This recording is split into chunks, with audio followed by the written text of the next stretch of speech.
Ya, baik. Pada pertemuan kali ini saya akan menjelaskan tentang fasi inferensi sistem atau sistem inferensi fasi. Sistem inferensi fasi merupakan suatu metode untuk menarik kesimpulan dari sekumpulan kaidah fasi. Nah, dalam suatu sistem fasi itu harus mampu menjelaskan dari suatu input yang bersifat tegas, kemudian diubah dengan bahasa-bahasa fasi, dan kemudian nanti pada outputnya harus mampu menghasilkan suatu nilai yang tegas pula. Nah, oleh karenanya ada beberapa tahapan yang harus dilakukan dalam proses sistem inferensi fasi atau sistem pengambilan kesimpulan dari fasi. Perlu diketahui ada beberapa metode untuk membuat fasi inferensi sistem. Yang pertama adalah metode Mamdani, yang kedua metode Sugeno, dan yang ketiga adalah metode Tsukamoto. Kita akan berbicara sekarang dengan metode Mamdani. Proses-proses dalam fasi inference system, yang pertama adalah proses klasifikasi, yang kedua operasi logika fasi, di mana nanti akan menentukan premis dan konsekuennya, atau antecedent dan konsekuennya. Yang ketiga adalah proses implikasi, yang keempat proses agregasi, dan yang kelima adalah proses defasifikasi atau pengujian hasil. Yang dimaksud dengan proses fasifikasi adalah memetakan nilai tegas ke dalam himpunan fasi. Nilai tegas contohnya adalah pada suatu himpunan kecepatan itu ada 20 km per jam, 30 km per jam, 40 km per jam, 50 km per jam, 70 km per jam, 90 km per jam. Itu adalah angka-angka tegas atau angka-angka kris yang digunakan dalam pembuatan nilai fasi. Nah, kemudian angka-angka tersebut nanti dalam proses fasifikasi ini harus dimasukkan ke dalam satu kelompok himpunan fasi. Misalnya adalah kelompok lambat yang terdiri dari kecepatan misal 20 km per jam sampai 40 km per jam. Kemudian kelompok himpunan sedang yang terdiri dari misalnya 35 km per jam sampai 75 km per jam. Dan kelompok himpunan cepat misalnya dari 60 km per jam sampai 90 km per jam. Nah, di dalam proses klasifikasi itu memetakan dari angka-angka tegas tadi ke dalam himpunan-himpunan, ke dalam bentuk-bentuk nilai atau bahasa fasi tersebut. Nah, sebagai contoh ini, misalnya kendaraan dikatakan lambat ketika kecepatannya di bawah 30 km per jam. Dan derajat keanggotaannya turun mulai dari 31 km per jam hingga 55 km per jam, merupakan batas tertinggi dari kecepatan lambat. Kelompok himpunan yang kedua adalah kelompok himpunan sedang. Batas kecepatan sedang adalah antara 35 km per jam hingga 75 km per jam dengan puncak kecepatan sedang pada 55 km per jam. Kelompok himpunan yang ketiga adalah kelompok himpunan cepat. Cepat memiliki nilai keanggotaan 1 di atas 80 km per jam. Dan mulai dapat dimasukkan ke dalam kelompok himpunan cepat dari kecepatan 55 km per jam hingga 79 km per jam. Artinya dari 55 hingga km per jam tersebut nanti bisa dihitung derajat keanggotaan ke dalam kelompok himpunan cepat tersebut. Kita ambil contoh sekarang, misalnya pada kecepatan 60 km per jam. 60 km per jam berada dalam kelompok kecepatan sedang yang ditandai dengan grafik segitiga pada sisi turunnya, dan kelompok himpunan cepat yang ditandai pada grafik trapezoidal naik. Kemudian bisa kita hitung dengan menggunakan kelompok himpunan sedang, 60 km per jam itu berapa derajat keanggotaannya. Sesuai dengan rumus yang ada, pada kecepatan 60 km per jam, maka dapat dihitung 75 min 60 per 75 min 55. Di sini dapat ditemukan 15/20. Sehingga pada kelompok kecepatan sedang, derajat keanggotaan kecepatan 60 km per jam adalah 0,75. Kemudian pada kelompok himpunan cepat, 60 km per jam dapat dihitung berapa derajat keanggotaannya dengan cara 60 min 55 per 80 min 55. Nilainya adalah 0,25. Sehingga 60 km per jam memiliki derajat keanggotaan 0,25 dari himpunan cepat. Contoh yang lain misalnya pada grafik permintaan naik dan grafik permintaan turun. Pada grafik permintaan naik dan turun, batas minimal permintaan adalah 1000 dan batas maksimal permintaan adalah 5000. Maka posisi 4000 dia memiliki derajat keanggotaan pada himpunan turun dengan suatu persamaan 5000 min 4000 per 5000 min 1000. Batas maksimal dikurangi batas minimalnya. Di sana didapatkan 1000 per 4000. Artinya 1/4 atau 0,25 untuk derajat keanggotaan turun.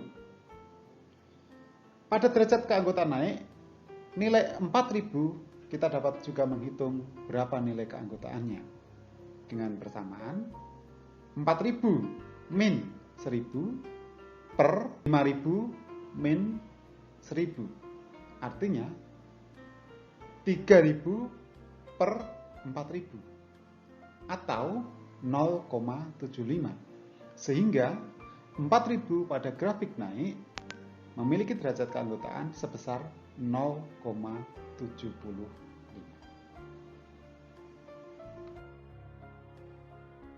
Kemudian sekarang kita masuk ke dalam operasi logika fase.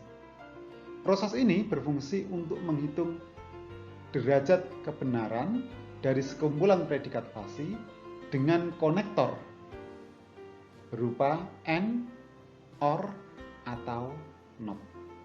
Kalau sebelumnya tadi hanya sebatas menghitung derajat keanggotaan, pada operasi logika fase ini kemudian membandingkan dua buah antesenden misalnya, kemudian menggabungkan dengan instruksi fasi berupa AND, OR, atau NOT. Contoh, pada himpunan A, suatu nilai memiliki derajat keanggotaan 0,375. Dan pada kelompok himpunan B, suatu nilai memiliki derajat keanggotaan 0,75. Maka, ketika menggunakan instruksi OR sebagai konektornya, disebutkan di sana, variabel 1 is A or variabel 2 is B. Karena menggunakan konektor OR, maka cara membacanya adalah max dari 0,375 atau 0,75, maka nilainya adalah 0,75. Ketika menggunakan konektor N, bahasanya menjadi variabel 1 is A and variabel 2 is B, min 0,375 dan 0,75, maka nilainya adalah 0,375. Jadi pada konektor N yang digunakan adalah nilai yang menjadi irisan dari kedua himpunan tersebut, dan pada konektor OR yang diambil adalah nilai yang menjadi gabungan dari kedua himpunan tersebut. Proses yang ketiga adalah proses implikasi, yaitu proses untuk mendapatkan hasil atau nilai baik linguistik, pembahasaan, ataupun kuantitatif. Predikat konsekuen dari antesenden yang diberikan. Proses ini mendapatkan keluaran dari aturan if then. Fungsi implikasi yang digunakan adalah konektor min. Contoh, if biaya produksi is rendah and permintaan is naik, then produksi barang is bertambah. Input fasi berupa biaya produksi rendah dan permintaan naik. Konektor yang digunakan di sana adalah konektor N. Maka produksi bertambah. Kita akan melihat penjelasannya menggunakan angka-angka sekarang. Contoh, pada perbandingan temperatur dan tekanan. Jika temperatur is cool and pressure is low, then throttle is P2. Di mana temperatur is cool dinyatakan dengan nilai keanggotaan 0,48 dan pressure is low dinyatakan dengan keanggotaan 0,57. Maka nilai throttle-nya pada P2 adalah, karena kita menggunakan konektor N, maka yang menjadi irisan dari kedua himpunan tersebut adalah 0,48. Sehingga nilai keanggotaan dari throttle-nya adalah 0,48. Contoh yang lain juga mengakomodasi seandainya hanya menggunakan satu predikat input. If biaya produksi is standar, then produksi barang is normal. Maka nilai dari produksi barang adalah sama dengan nilai dari input yang diberikan. Yang keempat adalah proses agregasi. Agregasi adalah proses penggabungan dari beberapa implikasi yang sudah dilakukan sebelumnya. Sehingga dengan demikian agregasi menggunakan metode max atau OR. Karena agregasi merupakan penggabungan dari implikasi-implikasi yang sudah dilakukan. Contoh, dalam suatu ilustrasi terdapat nilai yang pertama pada kaidah 1 memiliki nilai 0,6 output implikasi pertama. Implikasi kedua dinyatakan dengan D2 memiliki output implikasi 0,8. Implikasi yang ketiga dinyatakan dengan nilai D3 memiliki nilai implikasi 0,25. Maka output agregasinya merupakan penggabungan dari implikasi pertama sebesar 0,6, implikasi kedua sebesar 0,8, dan implikasi ketiga sebesar 0,2. Ilustrasi yang kedua. Output C1 merupakan implikasi dari suatu nilai dengan output keanggotaan sebesar 0,4. Output C2 merupakan suatu hasil dari implikasi nilai dengan nilai keanggotaan sebesar 0,75. Maka proses agregasinya adalah penggabungan dari 0,4 dan 0,75 tersebut. Sehingga ditunjukkan pada grafik gambar yang ketiga.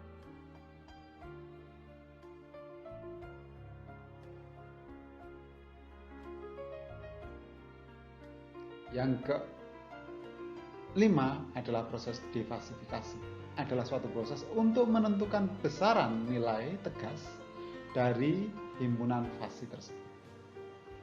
Metode yang digunakan ada beberapa metode. Salah satunya adalah metode sentroid atau titik pusat dari luasan sistem yang ada. Pada pertemuan berikutnya nanti akan dibahas beberapa hal terkait dengan bagaimana menggunakan metode Mamdani untuk mencari proses defasifikasi. Sampai ketemu di pertemuan berikutnya.